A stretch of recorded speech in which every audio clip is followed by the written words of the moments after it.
Revenge with Karen. The moment I knew something was crooked wasn't when I spotted the overlapping vendor IDs or the bogus signatures, though trust me, those were rotten enough to gag a raccoon. It was when Connor, our slick-haired middle manager with the personality of unsalted tofu, handed me a new vendor contract for a priority logistics partner, and I recognized the address. Not from any database. No, because it was the same goddamn PO box I used for returning Amazon packages. That's when I started printing, quietly, carefully. Every page had that faint scent of toner and dread. My name's Elizabeth. I used to be the ghost in the machine over at Raskin Freight Tech, where we turned chaos into shipping routes and procurement pipelines. I wasn't flashy. I didn't pitch ideas in Slack or show up with a ring light for Zoom meetings. I just kept the lights on. You know the type, every office's quiet backbone, also known as the woman people forget until it's too damn late. Now look, before we go any further, I'm going to ask you for something real quick. If you're one of the 95% of folks listening without hitting that subscribe button, hey, I get it, commitment's scary. But if this story grips you even half as hard as Connor's going to grip the armrests during his federal deposition, hit that like and subscribe. Seriously, it motivates the team, and frankly, I've got more tea than HR's passive-aggressive wellness initiatives. Anyway, back to the regularly scheduled dysfunction. On paper, I worked in operations oversight. In practice, I was the unofficial quality firewall between our company and whatever half-baked scheme the execs were running this quarter. Procurement reviews, vendor verifications, compliance cross-checks, you name it. For a while, it was clean enough. Stressful, sure, nothing that smelled like cooked books or shadow contracts. Then, the red flags started flapping. First, it was the vendors. We'd already been burned by duplicate entries years ago. Basic stuff, different vendor IDs tied to the same tax number. That's why we built out the triangulation protocol, a fancy name for don't let us buy toilet paper from a shell company. Yet here they were again, IDs that looked legit, until you saw that 3 of them routed to the same damn phone number. Some burner cell registered in Yakima, Washington. The names were things like Holt Freight Solutions or HFS Global, all eerily similar. And the certifications? God help me. One vendor claimed to have an ISO 9001 quality cert, but the PDF on file was scanned so poorly. It still had a fax number from 1998 and listed their compliance officer as Tommy. No last name, just Tommy. Still, I didn't panic, not yet. I flagged the file, requested a recertification, and held back on approvals for anything tied to that cluster of vendors. That's when I got my first ping from Connor. Elizabeth, please unblock Holt Freight. They're essential to the Q4 rollout. I replied, awaiting updated certification per protocol. His answer, we're streamlining protocols. You're slowing things down. And just like that, I realized I'd hit a nerve, so I dug deeper. Not just the vendors, I looked at project codes, budget allocations. I noticed certain low-visibility projects, ones that should have gone through oversight, were being direct assigned without compliance tags. Weirdly, a lot of them were routed through this new procurement system Connor pushed to integrate last quarter. I requested access logs. Denied. I requested change history. Redacted. I requested to speak to the implementation lead. Transferred departments. Now I'm not a conspiracy theorist. I don't wear tinfoil hats. But when your own company starts treating standard protocol requests like you're asking for nuclear codes, something's rotten. So I changed tactics. I stopped pushing back loudly. Instead, I started keeping records. Everything went into a private folder called Cert 2009, an old reference only a few of us compliance fossils would even recognize. I logged screenshots, saved Slack threads, exported audit trails, and created a shadow copy of every flagged document. Meanwhile, I kept showing up. Smile in meetings. Say noted instead of that's a damn lie. Nod when Connor claimed the Holt contracts were legacy pipeline partnerships. Dumb when finance asked if I'd approved a $340K payout to LF Solutions, even though no such vendor existed last fiscal year. And while they thought I was fading into irrelevance, I was assembling a cathedral of evidence, brick by brick. They said I was being too cautious. I called it due diligence. They called me resistant to change. I called it not wanting to be indicted. But fine. Let them think I was timid. Let Connor think I was out of gas. Because my research was only just beginning. The meeting was supposed to be one of those feel-good Monday morning check-ins, where Connor would slap on his plastic grin, throw out corporate buzzwords like synergy and momentum, and then bark at us to be agile while he scrolled Instagram with his mic hot. But this time, his voice had a sharpness to it. That paper-thin charm snapped like a rubber band around a water heater. "Before we move on," he said, eyes darting across the Zoom grid, "Elizabeth, can you explain why you've blocked 3 vendor authorizations this week alone?" These were easy wins. Low risk. Time sensitive. The way he said time sensitive made it sound like we were defusing bombs instead of vetting $200K logistics contracts from companies that couldn't even spell invoice. I unmuted. As stated in the review notes, those vendors are missing required certifications. And cut me off? You're not here to play detective, Elizabeth. Silence. A few awkward coughs from the peanut gallery, one from Becky and AP, who always wore cardigans like armor. "You're here to execute," he said, dragging the word out like I was a broken printer. "Not stall us with research projects." I said nothing. Just muted myself, turned off my camera, and stared at the cursor blinking in the corner of my desktop like it was daring me to blink first. Later that day, I renamed my folder. Recert 2009 became Cassandra. You know, the Greek tragedy, woman blessed with foresight, cursed never to be believed. I stopped submitting internal flags after that. No more email threads with compliance. No more Slack nudges. I wasn't wasting my breath shouting into an echo chamber built out of fraud and frat boy egos. Instead, I started archiving. Quietly. Obsessively. Every approval request Connor greenlit without oversight. Saved. Every vendor with a LinkedIn page, last updated in 2015. Logged. Every invoice that rounded up to the nearest thousand like it was tipping a stripper. Filed. I set up filters to forward every internal procurement notification to a secure external account. My own digital fallout shelter. Then I went for the crown jewels. The internal change logs from the procurement software upgrade Connor pushed 6 months back.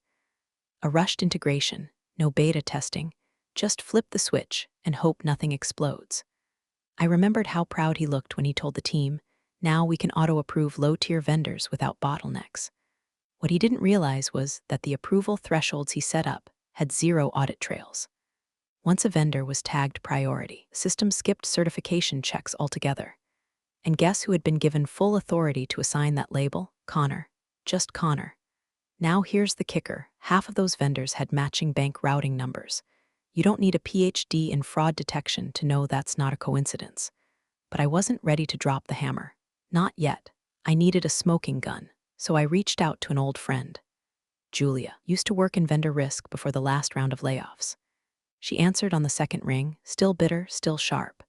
"You're calling me about Holt Freight, aren't you?" she said before I even said hello. Bingo, we talked for an hour. She had screenshots, too. She'd flagged Holt before she was let go, said they'd submitted doctored documentation, and Connor brushed it off. She even CC'd compliance, and magically, her access was revoked the next day. Now I had patterns. Not just missing info, retaliation, suppression. I stared at the names on the contracts. Connor's signature was everywhere. And just like that, the project stopped being about protecting my job. It became about protecting anyone else from being bulldozed the way Julia was, the way I was, the way the truth was. "You want me to just execute, Connor? Okay. Let me show you how surgical I can be." I stopped clapping on Zoom. That's when people noticed something was off. You know those awkward little team calls where someone lands a $50K vendor deal and Connor makes us pretend it's the Super Bowl? "Great hustle, Blake." He'd shout, like Blake hadn't just fast-tracked a contract that smelled like tax fraud and expired printer ink. Everyone would force a laugh. And I'd sit there, camera on, face blank, sipping gas station tea out of a mug that said "World's Okayest Employee." I didn't nod. I didn't smile. I just watched. Connor didn't confront me directly after that, not at first. He liked to weaponize meetings, perform dominance like it was performance art. But I saw the emails. "Just checking in, are you still feeling engaged? Heard from Becky that you seemed quiet. Noticing a drop in team spirit. Maybe we should revisit your KPIs." What he didn't realize was that every time he typed, I archived. Every time he tried to provoke a reaction, I made another backup. Every passive-aggressive circling back became another breadcrumb in a growing trail of digital rot. During the day, I did the bare minimum. I logged into the procurement portal, approved the few vendors that passed muster, denied the ones that didn't, and kept my mouth shut about everything else. But when 5 o'clock hit, I turned into a damn machine. Spent nights with cold pizza crusts and 3 monitors glowing like stage lights in a courtroom drama. One screen for emails, one for spreadsheets, one for the documentation rabbit holes only a compliance nerd like me could love. And let me tell you, the holes were deep. Vendor A and Vendor B, supposedly unrelated, both listed the same emergency contact number. Vendor C filed a safety certification, signed by a notary who died in 2016. Vendor D had been audited by a firm whose LinkedIn profile only had 2 employees, both of them named Derek, with the same profile picture.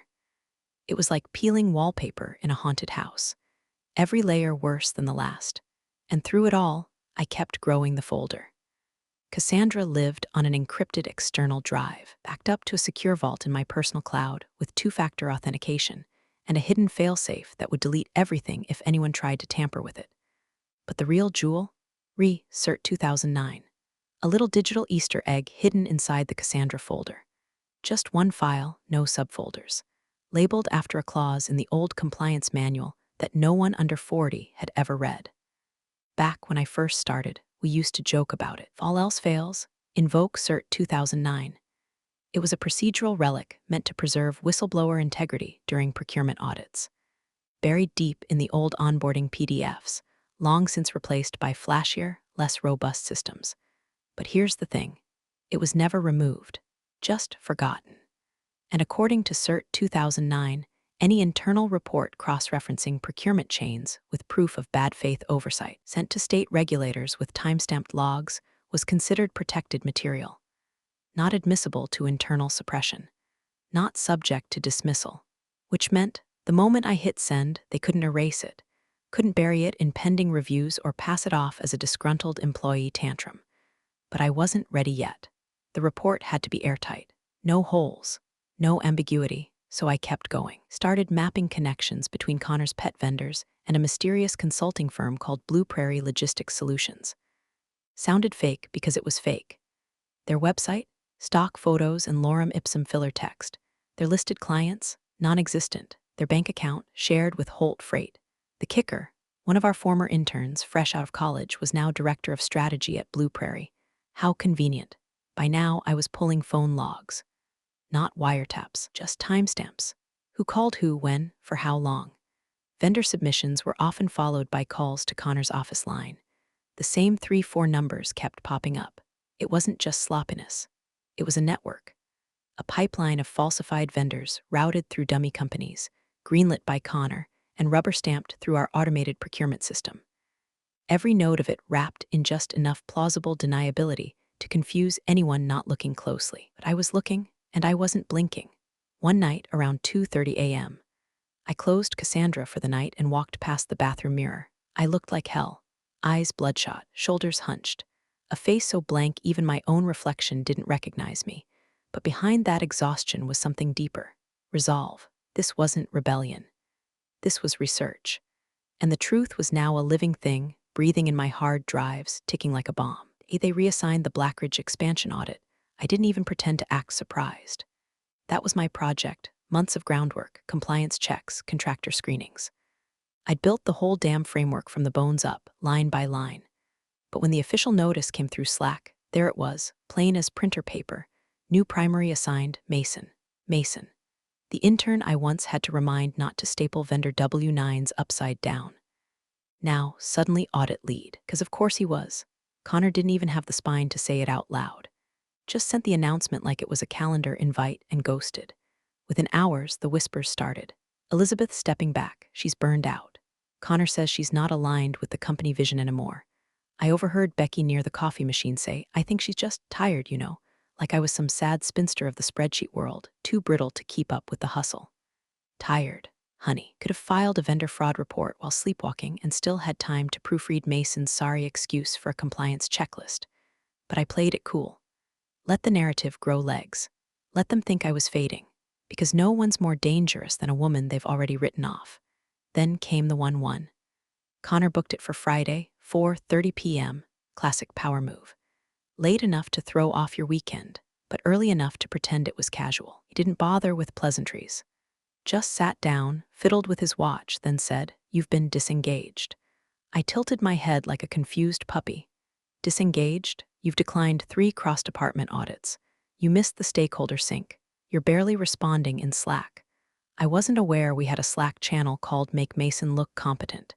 He didn't laugh, just leaned in, voice dropping into that condescending register manager's use when they've mistaken fear for respect.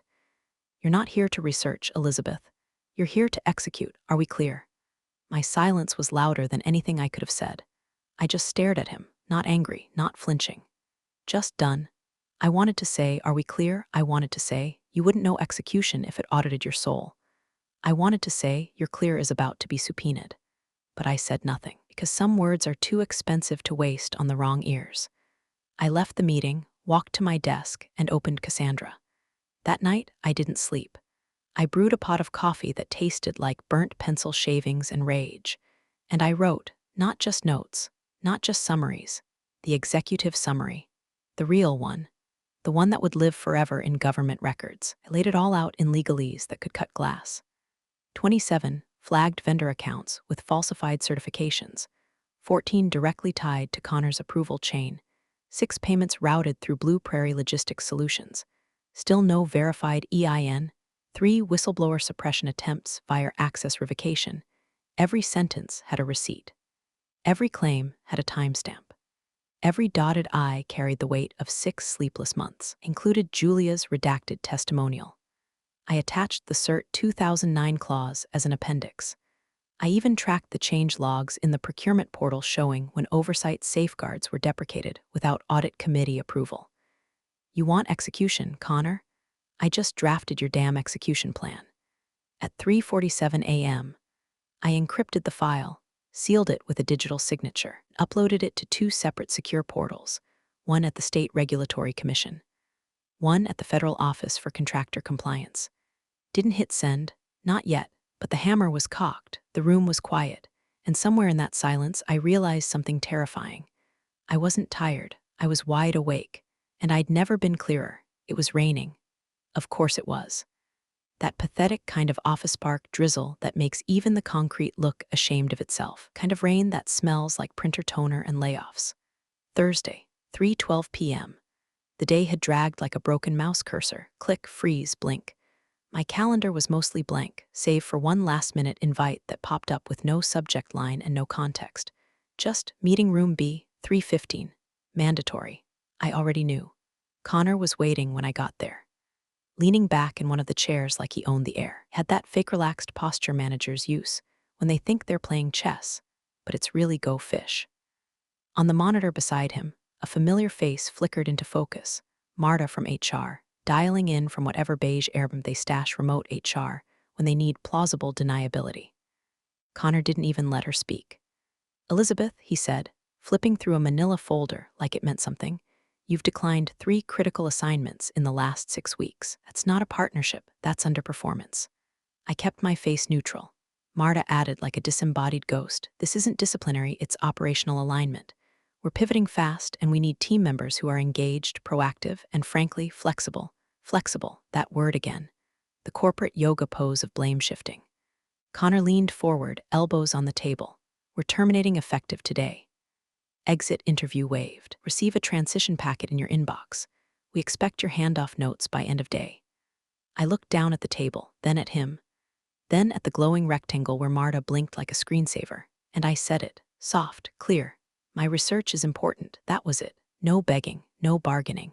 No Hail Mary attempt to preserve some poisoned version of status quo. Just a simple truth, spoken like a woman who's already on the other side of the fire. Connor blinked, was expecting panic, maybe even tears. He wasn't prepared for calm. Marta, flustered, said something about final pay stubs and benefits expiration. I didn't hear a word. I stood, walked out, and packed my things into the cheap cardboard box they give you when your loyalty has expired faster than the office K-cups. I didn't even remove the clip-on badge from my blouse. Let them deactivate it themselves. As I walked past Mason's desk, looked up with this guilty half-smile, like maybe he thought this was a game of musical chairs, and he just happened to sit down at the right time. Poor kid. He had no idea the music was about to stop for everyone. I drove home in silence. No podcast, no music, just windshield wipers slicing through the mist while my phone buzzed with LinkedIn endorsements from people who hadn't spoken to me in years. At home, I changed into sweatpants and a hoodie, took off the badge, let it sit on the kitchen counter like a severed limb. Then I plugged in the drive, Cassandra, still humming, still whole. I opened the executive summary, double-checked every attachment, verified hash encryption, scrubbed metadata, and signed it all with a timestamp certificate. 2 emails, one to the State Regulatory Commission, one to the Federal Office of Contractor Compliance. CC, my attorney. BCC, myself. Subject line, Procurement Oversight Concerns Whistleblower Submission, Ref. Cert 2009 attached. The full report, sealed, delivered. I hit send. Then I closed the laptop, walked to the kitchen, and poured myself a glass of red so cheap it didn't deserve a cork. I sipped, staring out the window, watching the rain roll off the gutters like the last remnants of fear. I felt nothing, not joy, not vengeance. Just weightlessness, because the moment you realize you were never crazy, just correct, there's a kind of peace that no performance review can touch. And somewhere in a downtown server farm, Cassandra was already stirring. The building always smelled like burnt coffee on Monday mornings. Burnt coffee and fear, if you were paying attention. The first sign that something was moving, really moving, was subtle. A ping on the corporate legal team's inbox, simple subject line from the State Regulatory Commission. Formal request, immediate records preservation, active review pending. They didn't even open it right away. Melissa in legal was still nursing her chai latte and griping about her neighbor's Halloween decorations. But the second she did, she dropped the cup, right onto her keyboard. Within 15 minutes, the glass doors to legal clanged shut. Frosted glass. Do not disturb. By 9:03 a.m., Connor had emerged from his corner office like a roach under stadium lights. Shirt untucked, eyes twitchy, phone pressed so hard to his ear it looked like he was trying to absorb it. I wasn't there to see it live, but I got the play-by-play from Julia, my old colleague, who still had access to the building's back channels. She messaged me a screenshot of a Slack message forwarded from one of the legal interns. Please be advised, there is an external inquiry underway. All procurement and vendor documentation is now under legal hold. Do not delete, modify, or relocate any related files. Connor paced the hallway outside finance for a full 20 minutes, pausing only to whisper shout into his phone like the Bluetooth gods were failing him. Then, the real kicker. By noon, an email went out to the full compliance team. Welcome back, George Kim, Special Project Compliance Support George. Guy they pushed into early retirement 6 months ago for cost savings. The same guy who'd built half the original vendor review protocols. The guy who used to bring his lunch in a thermos and had a photographic memory for audit trails. Suddenly, George was back. With access. With authority. That's how you knew legal was scared. They never brought someone like George back unless the house was already on fire and someone had just locked the doors. I sat on my couch in sweats, coffee in hand, reading Slack screenshots like I was flipping through a tabloid. My inbox stayed quiet, silent as a grave. No one from HR, no one from legal, not even a hope you're doing well from Connor. But my sources were plenty loud. A junior analyst posted in the #general Slack channel, anyone know what's going on? Just got blocked from the vendor portal. 30 seconds later, it was deleted. Another post, more subtle, popped up in #finance banter. Feels like someone lit a match under procurement. Did we finally get that anonymous hero whistleblower they warned us about in ethics training? Anonymous hero. God, I wanted to laugh. The ethics training they referenced was a 6-minute slideshow with clip art people holding magnifying glasses. It ended with a quote about doing the right thing, even when it's hard. Most people muted it and let it play in the background while shopping for socks. But somewhere, someone was starting to remember that maybe, just maybe, those empty words had teeth. And Connor, he was unraveling like a knockoff sweater in a laundromat dryer. He'd spent years learning how to weaponize charm, how to smile just enough in performance reviews, shake just the right hands, fake just enough outrage to cover a screw-up. But the thing about charm is it's only effective in the absence of scrutiny. Now scrutiny was flooding in like a busted sump pump. People began asking quiet questions. Wait, who actually approved Blue Prairie's vendor status? Why is there no audit trail for half of Q2's logistics partnerships? Did anyone ever vet the certified subcontractor list that Holt Freight sent in? No answers, only the tightening silence of an organization realizing they've been operating with one eye shut and both hands in someone else's pocket. I refreshed my inbox once, twice, still nothing. That's when I smiled, not big, not smug, just full, because silence wasn't indifference anymore. Silence was fear, and fear meant the trap had worked. They didn't know who I was, not yet, but they knew someone had seen too much. They were about to find out just how much seeing could cost. The subpoena landed like a brick through a stained glass window. Tuesday, 9:41 a.m. Eastern. It wasn't sent discreetly. It wasn't phrased politely. It was a full-on demand from the State Regulatory Commission, CCing Legal, Executive Ops, and the Federal Office of Contractor Compliance. Subject: immediate production of vendor approval documentation, active whistleblower investigation underway. Not a request, not a heads-up. A legally enforceable summons for every last breadcrumb they'd tried so hard to hide. Within 20 minutes, the fire alarms might as well have gone off in finance. Every inbox in procurement lit up like a Christmas tree at DEFCON 2. One of my old contacts, a spreadsheet jockey in finance named Tarek, messaged me from his personal Gmail. "Yo, did you do this? There are 5 auditors in the war room, and one of them asked for Connor's signature log like he already knew it'd be on everything shady. I'm not even mad. Just damn. The Shell LLCs were the first to fall."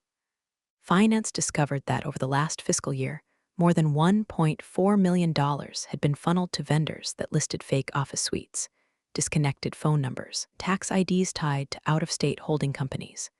Names like RBL Logistics and Carter Freight Solutions, all, as it turned out, routing to the same 3 bank accounts. 2 in Delaware, 1 in Nevada. Each of those accounts was traced back to a management firm listed under Blue Prairie Logistics Solutions. And guess whose name popped up in multiple flagged wire transfers? Connor, direct approvals. No oversight, no counter-signatures. Just him, rubber-stamping fraud like he was handing out parking passes. What really made me stop and stare, though, was a leaked internal email. Someone screenshotted it from legal's team's thread and forwarded it to half the company before IT could shut it down. It was from Connor. Sent at 11:13 a.m. Subject: urgent Elizabeth Ramirez, who let her near the vendor audit systems. Was she even authorized for procurement chain review? Why weren't we informed she had access to CERT protocols? Find out what she downloaded. I want a full audit of her activity ASAP. I sat on my couch, barefoot, still in pajamas, watching the email swirl across Twitter like smoke from a bonfire. So now, suddenly, it mattered that I existed. For years, I was the invisible cog. The woman who just handled things, who wrote the SOPs, then got left out of the process reviews, trained 3 department heads, and got 0 credit when the workflows didn't collapse. I was the caution flag they sped past, the red light they ran, the paper trail they thought was too faint to follow. And now I was a ghost in their machine, and they were choking on the cold breath of everything they'd ignored. They were scrambling, rebuilding the very walls they'd demolished, pretending the fire hadn't already scorched the foundation. New task force was announced to review vendor processes. A compliance summit was scheduled. Connor, for once, wasn't on the meeting invite. Funny how fast the tide turns when the water's radioactive. Still, I didn't celebrate. There was no victory lap, no smug grin, just a quiet ache in my chest and the echo of a dozen moments when I'd spoken up and been waved away. When I flagged that duplicated vendor ID 6 months ago, and Mason called it a quirk, I questioned Blue Prairie's credentials, and Connor said, "Don't worry, it's a legacy vendor." When I pointed out that Holt Freight's safety certificate was forged, and legal never responded, it wasn't just that they were corrupt. It was that they were lazy about it. Confident I wouldn't matter. Convinced I was too small, too tired, too unseen to be a threat, and maybe for a while I was. But now the subpoenas had teeth, and every tooth had my fingerprints. Made the announcement at 10:02 a.m. on a Wednesday, midweek, mid-morning, mid-chaos. A press release hit the wire like a slap across the face. Raskin Freight Tech to pay $10 million in civil penalties for systemic procurement violations. $10 million. Not a rounding error, not a slap on the wrist, a body blow. A corporate confession disguised in passive voice. Irregularities were discovered. Processes failed. Internal whistleblower prompted an investigation. They didn't name me. Of course they didn't. Publicly, I was a ghost. an anonymous silhouette in a vague compliance cartoon. But inside the legal community, they knew. The moment that press release dropped, my inbox lit up like Vegas on rent day. First was Janine from the Office of Federal Contractor Compliance, the same woman who'd received my Cassandra submission. She sent me a one-line email. We read every word. Then came the lawyers. A dozen firms, two of them I'd never even heard of, all wanting to connect for coffee. But the one that mattered came late that afternoon. Subject: Consulting Opportunity Discrete Engagement from M. Ross at Alton Wesley Partners. I remembered Alton Wesley. They were the firm Raskin tried to poach last year, but failed when they wouldn't agree to waive oversight clauses. They'd sniffed something off even back then. Elizabeth, been following recent developments. If you're open to project-based consulting, we'd be glad to discuss. We believe your expertise could be invaluable to our compliance restructuring efforts across multiple verticals. 6-figure retainer, remote optional, discretion guaranteed. I read it twice. Then again, 6 figures. From the people who once turned down Raskin's partnership. Validation doesn't always come with trumpets. Sometimes it arrives as a cleanly worded email and a contract with no fine print. Meanwhile, Raskin Freight Tech was unraveling in slow motion. By noon, finance had issued a company-wide statement full of corporate glitter. We take these matters seriously. We are implementing corrective protocols and restructuring leadership to rebuild trust. Translation: half the C-suite was transitioned. Connor, suspended pending further review. They hadn't fired him yet. He was bleeding in the water, and the sharks were starting to circle. I watched the local business news report while folding laundry. Their anchor, a guy with a permanently smug expression and too much hair gel, said, sources close to the case report that the internal whistleblower had access to over 6 months of encrypted procurement records, including falsified contracts, shell company payments, and misused legacy vendor channels. Resulting fine is one of the largest in the state's logistics sector history. He didn't say my name, but I saw it in his eyes. Whoever this whistleblower was, they weren't just lucky. They were surgical. I muted the TV and stared out my apartment window. It wasn't satisfaction I felt, not entirely. It was colder, harder, earned, the kind of validation that doesn't hug you, doesn't pat you on the back. It just stands beside you like a shadow and says, you were right. You were always right. I opened the Alton Wesley offer again, read through the clause about independent discretion, thought about all the times I had to chase signatures from people who didn't know the difference between a vendor and a vulture. This wouldn't be like that. I wouldn't be ignored again, because this time I wasn't just cleaning up someone else's mess. I was the reason it got exposed. The boardroom was silent except for the rustle of legal pads and the subtle, suffocating hum of corporate dread. No catered lunch, no bottled water, just tension. Raw, unfiltered tension so thick it could have been packaged and shipped with a freight label. It was the quarterly governance review, at least, that's what they were calling it. In reality, it was a triage session. Every exec, every partner, every desperate last shred of leadership crammed into one glass-walled room like sinners at confessional. At the head of the table stood Meredith, the company's outside legal counsel. Neutral suit, steel in her eyes. In front of her, a slim, ominous folder stamped Regulatory Response Confidential. She didn't dramatize. She didn't build suspense. She just opened to page 3 and began reading names. Connor R. Middleton, former Director of Operations Approval Chain, is cited by name in 17 separate instances of oversight failure, 7 involving direct vendor approval without compliance documentation, 4 involving known shell entities, and 3, she paused, 3 involving willful circumvention of internal review systems previously safeguarded under Compliance Protocol CERT 2009. There it was. My name wasn't said, but it echoed anyway. A board member, mid-60s, with gray eyebrows like collapsing tents, into the man beside him and muttered just loud enough to be heard. Didn't he fire her? From across the room, legal replied without missing a beat. Yes, 48 hours before we got hit. A few heads dropped. One woman swore under her breath. Another shook her head in slow, nauseated disbelief. Connor, absent from the room but present in every line of the report, was no longer a rising star. He was radioactive, and they knew. Senior VP of Finance leaned forward, voice low and hollow. What kind of research takes someone down like that? No one answered, because they all knew the answer. Across town, the rain had started again. that soft, insistent drizzle that makes everything feel heavier than it should. I sat on my couch, laptop closed, tea steeping beside me. My inbox had a new contract from Alton Wesley, fully executed. First payment processed. NDA signed. On the wall in front of me, hung in a matte black frame, was a single printed page. No photos, no title, just a dense block of text.